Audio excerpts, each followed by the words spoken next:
Over the years, the actions of some Central Texas school police officers have been called into question. In 2015, this Round Rock police officer grabbed a Round Rock High School student by the throat and took him down to the ground. And in Bastrop ISD, high school students protested in 2013 after a Bastrop County deputy used a taser on a student during a fight. That student hit his head and went into a medically induced coma. And now as police across the country continue to be under the microscope, accused of racial injustice and brutality against minorities, groups are also calling for changes with school police officers. These are specialized officers who deal with the youngest population on a daily basis. KXAN investigator Aaron Cargile has been digging into use of force data in local schools and takes a closer look at training. Police protests and calls for change in Austin have moved from the streets to City Hall. We've been asking for police officers to be held accountable. And the less visible places like this Austin ISD online school board meeting during the pandemic. I'm also asking you to reduce spending on police in school. The district employs the largest school police department in Central Texas with nearly 90 sworn officers. The majority are designated school resource officers or SROs assigned to middle and high school campuses. Most local school districts have them, but not everyone thinks uniformed law enforcement should be in these halls. The biggest focus that we have is creating safety without fear. That for all students does not look like SROs in schools. This summer, in a letter to the AISD, the Austin Justice Coalition called on the district to spend less on its police department and more on restorative practices. The group also wants more transparency and asked AISD to post the police budget, policies, and use of force data online. Black and brown students are not affected in the same way that white students are affected by police in schools. KXAN obtained AISD's use of force reports for the last 5 years, which include any physical contact with a child or adult, everything from breaking up a fight to using a taser or pointing a gun at a suspect. Force is not something AISD police officers choose to use often. Out of more than 35,000 annual calls, use of force cases have mostly been in the double digits each year, except for 2015 and 2019. Last year, the number rose to 142. 142 is a number that, for me, if we can get that down to zero, would be ideal. That's an ideal world. That's not a realistic world. A lot of that is not always dictated solely by the officers' choices, and they're going to have to do what they need to do to keep the community and the school safe, and the students safe as well. Out of the 415 times AISD police used force in the last 5 years, they mostly used their hands. Officers used pepper spray 9 times, deployed a taser on 6 people, and never fired a gun. When it comes to race, while black students make up just 7% of AISD, black individuals were involved in an average of 30% of the use of force cases. Most, but not all, involve students.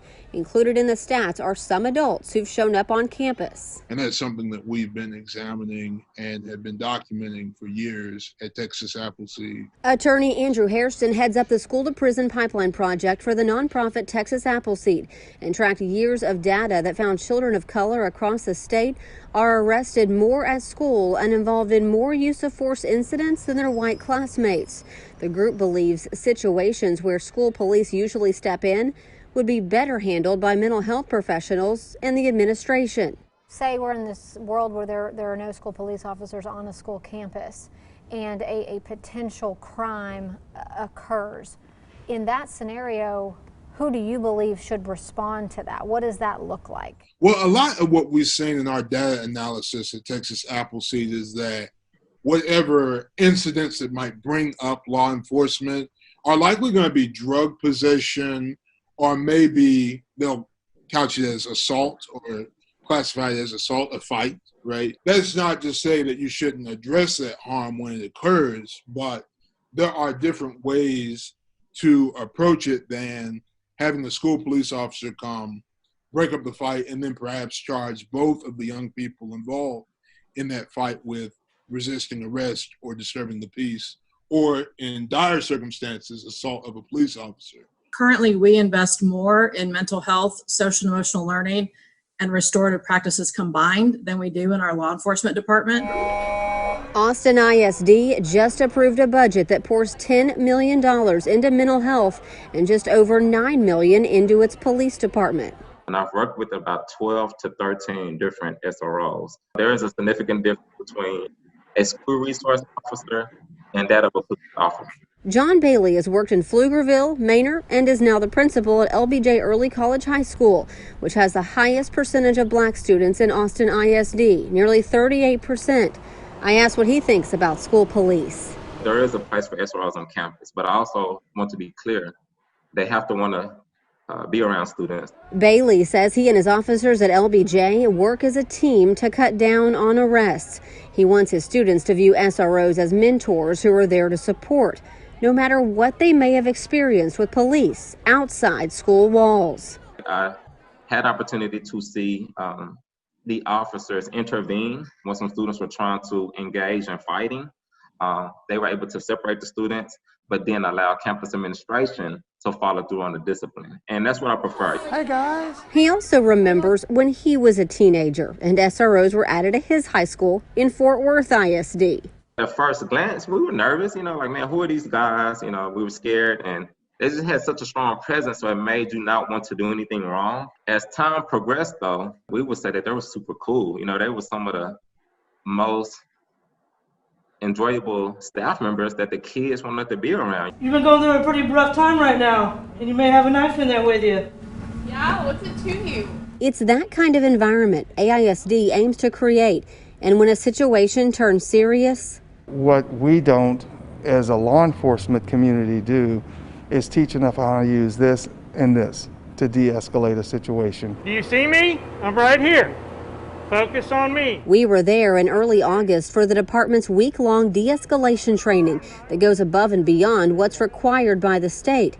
We're not here to take her, we're here to help you, okay? Training Crisis Intervention Coordinator Officer Wayne Sneed says is shaped by calls from the public to end police brutality.